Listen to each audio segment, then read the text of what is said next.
Peugeot 307, замена масла в двигателе и замена фильтров. Так, поддон. Снимаем пробку на шестигранник на 8. Снимаем фильтр. Не забываем, перед тем как сливать масло, двигатель должен быть прогретый. У кого нету съемника на снятие масляного фильтра, можно сделать из ремня вот такую петельку и открутить масляный фильтр. Очищаем посадочные места под масляный фильтр и под пробку. Собираем все обратно.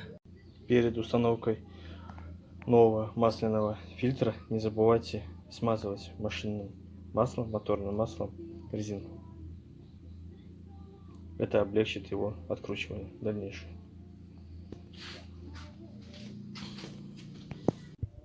Так, еще меняем топливный элемент. Снимаем 3 фишки и раскручиваем корпус.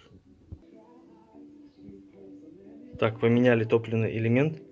Не забываем поставить резинку. И во избежание завоздушивания топливной системы заливаем в колбу дизельное топливо. Вот, закончил менять топливный элемент. Осталось поменять воздушный фильтр. Воздушный фильтр не меняем, потому что его нету. Меняем салонный. Так, меняем салонный фильтр. Тут крышечка. Ее снимаем. Вон там он находится. Достаем, меняем, ставим по стрелке. Старый фильтр был перевернутый, но на новом есть прорезь, на которой по-другому и не поставишь. Вот так. Забыл сказать. Зажимать фильтр масляный без фанатизма от руки.